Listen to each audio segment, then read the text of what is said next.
Ayun, so good evening guys. Ngayon po ay Monday ulit, November 11, 2024 at wala pa rin katapusan yung pag-drop ng market natin. So mahina pa rin.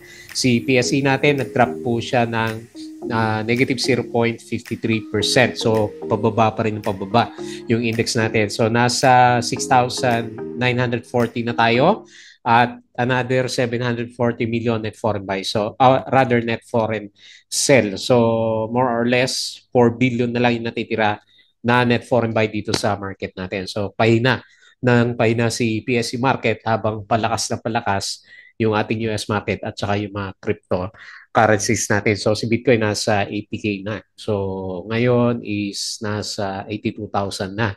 So congrats dun sa mga investor sa US at saka doon sa crypto natin. So medyo naghihirap tayo dito sa PSE market kasi nga walang support yung market natin. So hindi pa natin makita yung support kasi karamihan din ng mga trending stocks na pinag-usapan natin, puro drop pa rin yung kanilang mga price action. So ilang linggo pa kaya bago mag-recover yung yung market natin. So nagsisilbi as siguro support na rin kahit papaano yung MA 100 natin kasi nagbabounce siya ng konti kapag nandito siya sa level na to. Pero ewan ko lang bukas, mukhang pabagsak tayo dito sa ilalim ng 6,000. Siguro 900 to, no? Tapos parang mag-oversold na yung karamihan ng ating mga stocks. Okay? So opportunity, pero hindi natin alam kasi kung kailan yung reversal nga po ng ating market. Ayan. So yun pa rin naman yung dahilan natin last week kung bakit mahina si PSE. Nagpupunta yung mga traders natin dun sa crypto at saka doon sa US markets. Kaya lahat ng pag-uusapan natin sa trending stocks puro laglag ulit. So FCG nangunguna dito sa lista natin, medyo mainit si FCG natin, negative 4.49%. So drop siya and meron siyang 3.73 million net foreign buy. Malakas yung buhos ni FCG pala natin from the last few days kasi nabalita si Mondi Nissen nga last week is nagbabalak na magbenta ng shares na hawak niya dito kay FCG para na-invest niya sa iba. Kaya nagiging negative sentiment para kay FCG natin yung balita na yun. Siyempre, mahina yung market tapos aalis pa yung isang investor naman sa kanya. Tapos si dito natin, pullback na rin negative 4.21% and meron siyang 2.87 million net foreign buy. Buti may mga net foreign buy itong si dito natin. Kasi kung wala itong net foreign buy na to, medyo magiging mahina din, sobrang hina din itong si dito natin. Okay? So, next si DMC, negative 4.96%. So, dalawa sila ni SCC, nag-trending dito kanina. So, ito na lang si DMC. Nilagay natin kasi drop din siya ng negative 4.46%. And meron siyang 10.98 million net foreign sell. So, kasama pa rin yan sa negative sentiment ng market. Si MRC hindi pa rin tapos din yung kanyang pagko-correct. Nag-drop siya ulit ng negative 1.96%. Tapos si GGS, negative 1.25%. Meron siyang 48.96 million net foreign sell. So naghuhukay din itong si GGS natin. Ito lang, pakonsuelo, isa sa mga stocks natin is nagberde dito sa trending stocks itong si SGP. Ayan. So, actually, pinag-uusapan dito mga dividend stocks na lang, SEC, DMC, at saka si LPG natin. So, SGP kanina to. So, nag-up siya ng 3.3% and meron siyang 179K net foreign buy. Okay? So, disclaimer pa rin guys sa mga bago dito sa channel natin. As usual, yung ating review is for education purposes lang po yan. So, wag mong gagamitin to as a reason para mag-buy, sell, or hold ng stocks. Ang laki ng risk ngayon ng market natin kasi ayaw bumalik ng mga foreigners, palabas kasi sila. So follow mo na lang po ako dito sa ating Palabi Trader na YouTube channel para update ka lagi dito sa daily trending stocks review. So very bad yung mga reviews natin during this time. Or kung gusto mo, join ka dito sa trading group kung gusto mo ng guide sa trading sa Philippine markets. So check mo lang po yan. Yung mga nakasubscribe, maraming salamat po dun sa mga usual viewers kahit na pangit talaga yung market natin. So check na lang po yung ating trending stocks review, mga company reviews, mga profit or loss sa market, indicators, technical analysis, fundamentals, risk management, plus yung ating mga PSE stock market studies. Tapos yung ating crypto ko to, follow mo lang ako dito sa ating Palaboy Trader Crypto Kata para sa mga play-to-earn games. So mahina yung mga play-to-earn games pero malakas si Bitcoin. Social media, follow mo lang po ako sa Facebook account na Palaboy Trader or kaya dito sa Facebook page na Palaboy Traders. Check mo lang po yung mga posts natin, Udagi Pick, yung mga articles natin sa local market, US and bandang cryptos. Tapos tingin tayo ng mga balita dito sa ating Twitter. Bakit din naman nababasa natin dito? Okay, so dito muna tayo sa pinaka-summary ng market. So very bad pa rin yung yung labasan pa rin nalabasan yung yung foreigners natin. So medyo ayaw paawat ng mga foreigners natin. So wala tayong magagawa kasi malakas nga talaga dun sa bandang US market natin. So 740 million net foreign sell pa rin. 4 billion na lang So halos mawala na yung support sa market. Tinamaan na malaki ngayon, 40 days trading pala, is si mining stocks natin. So si DMC ba considered as mining stocks? So drop siya ng 2.61% followed by industrial sector. So verde pa rin siya si finance. Pero majority naman stocks natin laglagan talaga. Ayan. So tamlay tuloy ng review natin. Foreign funds sold, BDO, BPI, Metrobank, PSC, ASEAN, APF, Gen, GSMI, Jollibee, Monde, IMI, AC, Aboitiz, AGI, Ali, MRC, Robinson, Globetel. Ito yung mga binili. Foreign funds bought, AUB, CBC, Manila Water, CNPF, FCG, JT Cap, Aritz, Meg, Dito, Bloom Plus, at saka si Pure Gold natin. Okay?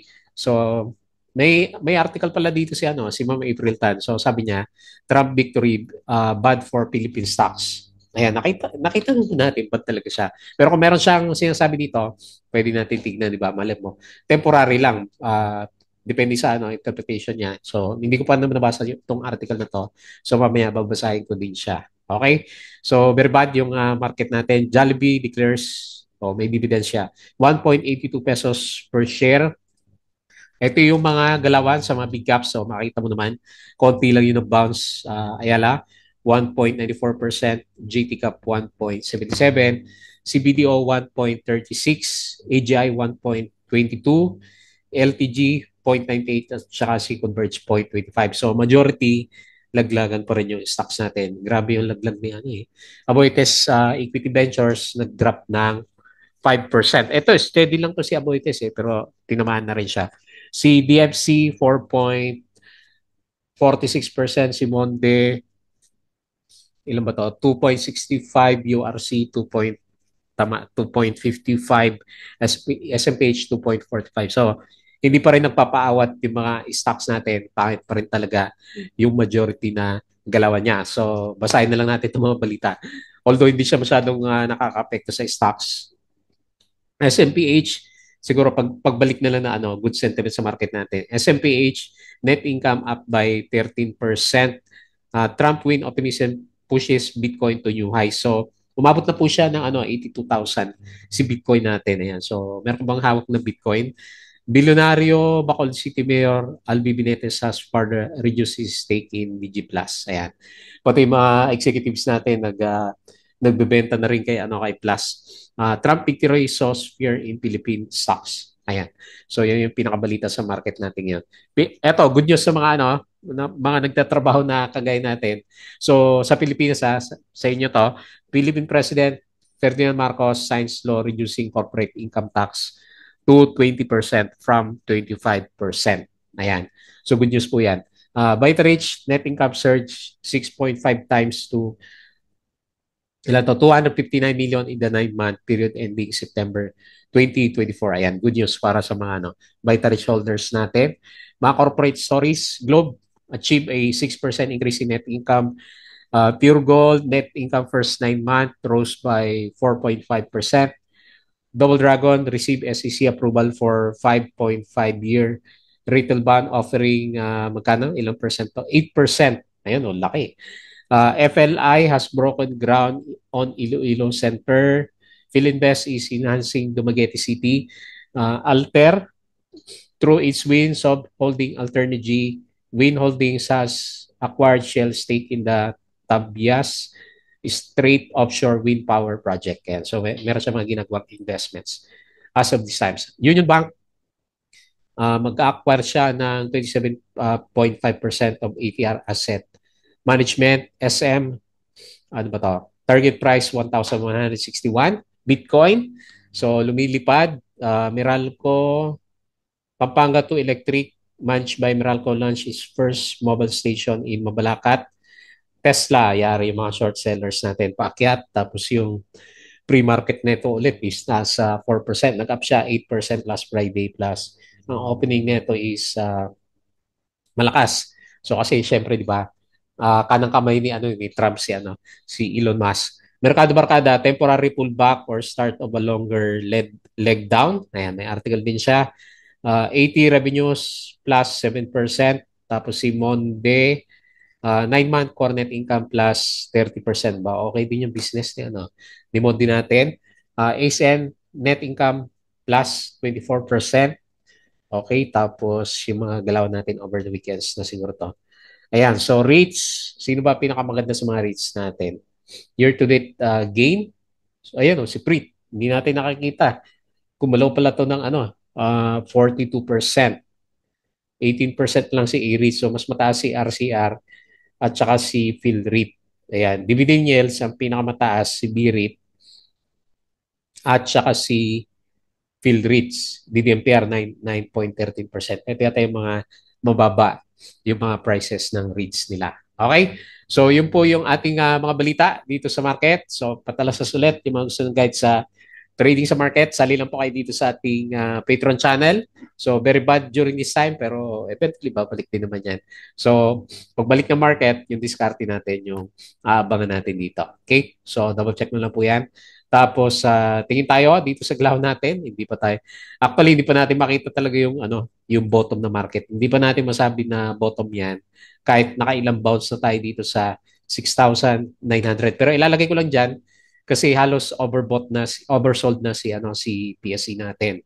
Ayan, so nandiyan na siya, malapit na RSI, na ba siya? 32 na siya. So siguro malapit naman na yung bounce na market natin. Pero pababa pa nga rin yung pinaka-itsura niya. So laki ng damage nito Donald Trump dito sa Philippine markets natin. So nag-drop siya ulit 0.53%. 6,940 nga po yung closing. Hindi pa natin masabi na bottom yan bukod sa red pa rin yung Dow G natin, negative 740 billion net foreign sell pa rin naman yung market natin. Okay, so nakita din naman natin wala na masyadong gumagalaw sa mga big caps, kokonti lang sila, so pababa pa rin yung ibang mga alaga natin doon. Okay, so punta na lang tayo dito sa mga winners, sino ba ang gumagalaw? Meron pa ba dito sa market natin? ABG, hataw to si ABG 20% to nung Friday, tapos another 10%. Ayan. Mahuli tayo na lang kay ABG. Congrats sa mga meron. Siyempre, laki niyan. 30%, di ba? In just 2 days. Apollo, bago malaw siya. 6%. Si Inex, wala din masyadong volume eh. SCP, ayan. Panalo si SCP saan ka ba binenta to? Nagbenta na ako nung dito eh. November 5. So, medyo pumapangit kasi yung mga candle niya. Pero bumabalik yung price action niya. Sino pa? Si ATI. Okay, mga penny stocks 2.73. PXP 2.61. Robinsons Retail. Grabe din si Retail Holdings. 2.45%. Manila Water. Buti pa to si Manila Water. Lumalaban 2.16%. Okay, so yun lang. The rest is mga small caps na galawan na. Okay? Okay, so punta tayo dito sa mga losers ng market. Sino ang pinakamalakas? Si Mark Ventures, 5%, FNI, 5%. Ay, kaya pala, laglag yung market natin sa mining. Puro mga mga mining stocks. FCG, yun nga. So, ang laki pala ng drop niya, FCG natin. 4.94%. So, meron siya dividends. Papalubag loob dun sa mga may hawak. By the Rich, 4% drop. DMC 4%, dito 4%, lalaki RCI 4%. So tapon-tapon dito sa mga stocks natin. Hopefully malakas yung bounce natin. TX minus 3.67, All HC, diretso 3.14 si All HC natin, Megawide 2.96. Okay, dami S&PH balik na tayo sa ano, June na ano, levels natin, no? Pangit talaga ng ano, galaw ng markets natin. Okay, no choice. Mag-aantay talaga tayo.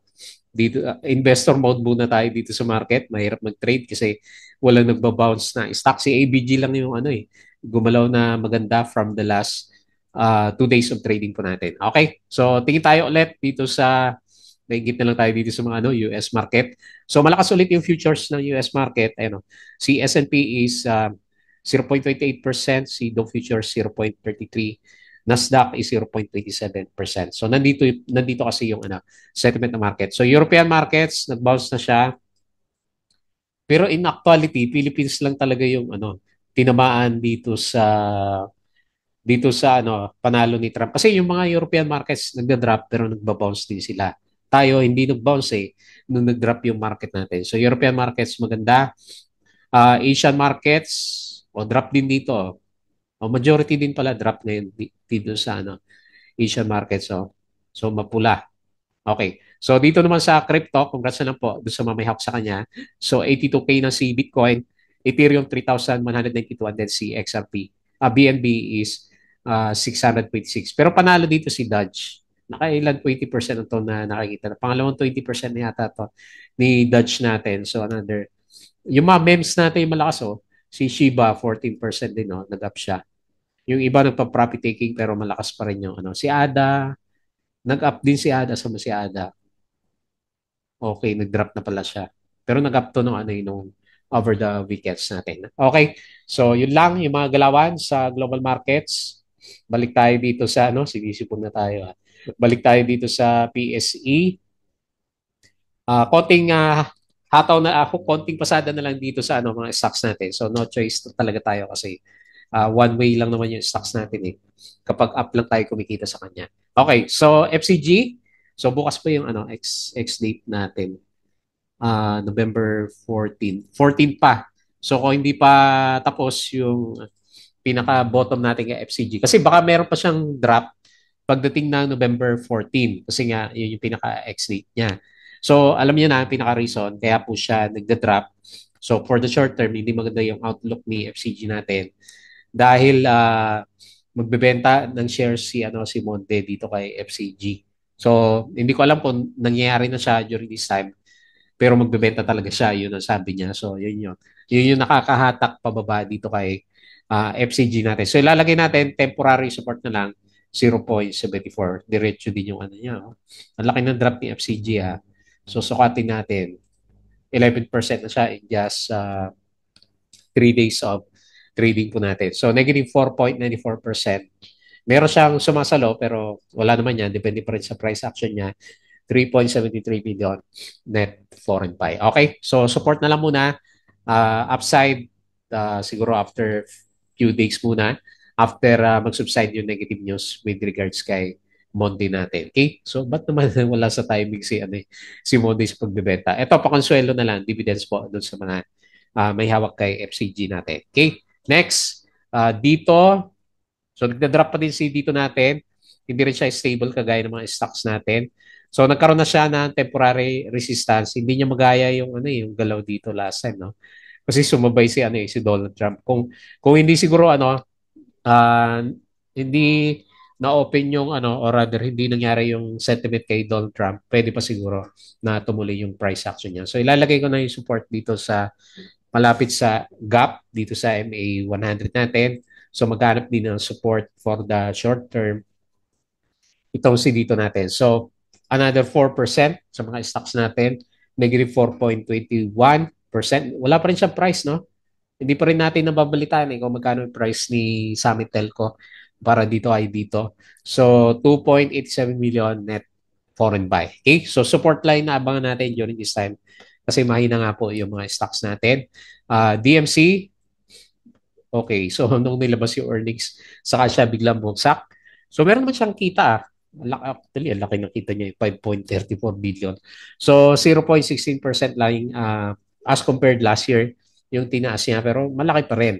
Ayaw nga lang ng investor natin. So parang nahuli yung galaw niya dito sa dividends. So siguro sumabay na rin to sa negative sentiment ng market natin. So resistance 11.05, support Pinakamalapit, 10.5 pesos.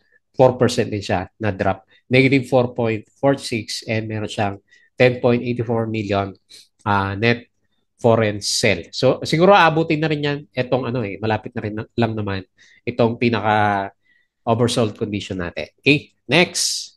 MRC. Okay, buti si MRC. Lumalaban si MRC. 1.86% na loss, 600K net foreign sell. So temporary resistance 1.11. Lumalaban yung niya. Lumalaban yung price action natin sa kanya. So kailangan na lang good sentiment na market para mag-spike si MRC natin. So malakas pa rin yung niya. 14 million pa rin yung traded volume ni buhay pa itong si MRC. Kulang lang to sa good sentiment siguro ng market. Ayan. So hanggat di siya nagbe-breakdown ng MA20, good vibes pa rin tayo kay MRC natin. Next, GGS. Okay, so naghukay pa rin yung isang alaga natin dito. Hindi pa rin natin makita yung bottom niya. Although nag-double bottom na siya siguro kaya pinag-usapan. Kaya lang malakas pa rin po yung niya net foreign sell, negative 48.96 million, 1.25% yung ating loss for today. So pampalubag loob sa atin, meron siyang parang double bottom dito sa 23.2. Kailangan hindi pa rin confirm nga din yan kasi very bad pa yung majority ng mga stocks natin during this time. And then lastly, si SGP. So ito lang panalo sa galawan. Lumalaban siya. So nagkaroon siya ng temporary support. Bumalik siya dito sa MA100. So 3.3%, 179K net foreign buy. Yung galawan. So hopefully mag-sideways lang for the short term si SCP natin. Ayan. Napabitaw na rin ako dito nung isang araw o last week kasi medyo dire-diretso ngayon drop ng price action natin sa kanya. So okay. So gumanda. Okay naman kahit pa nag-bounce yung yung price action. So bukas mas okay siya tignan kapag kahit pa paano nag-stay siya dito sa above ng MA100. Pag hindi, best case scenario, sideways tayo dito sa channel natin na to. Okay? So balik tayo dito sa PSE. So very bad pa rin po yung yung global markets natin. Yung sentiment ng market natin is actually hindi siya sentiment. Talagang nag-aalisan kasi yung mga investors. So makita mo dito sa net foreign selling niya. So since ganyan yung galawan dito sa market natin, no choice, mag-aantay tayo ng mapagod yung yung US market kasi ang galawan naman sa US malapit na siyang overbought yung kanilang index kasi di ba ilang araw na silang dire-diretso na umakyat. So malapit na rin siguro yung pullback nila. Yun naman siguro yung chance na magbalikan ng konti yung investors sa Philippine markets po. Okay? So yun na lang muna yung ating review. Very bad pa rin. Tuloy lang natin yung review kahit very bad yung markets. So bago tayo mag-close, please don't forget to subscribe dito sa ating Palawan Trader na YouTube channel. Diyan ka lang sa group guys. Crypto ko to, follow mo lang. Facebook account, Facebook page, Bodega Peak, Twitter, and Patreon sa mga gusto ng guide. Sali lang po kayo dito. Okay? So yun lang. Maraming salamat. Kita po ulit tayo bukas.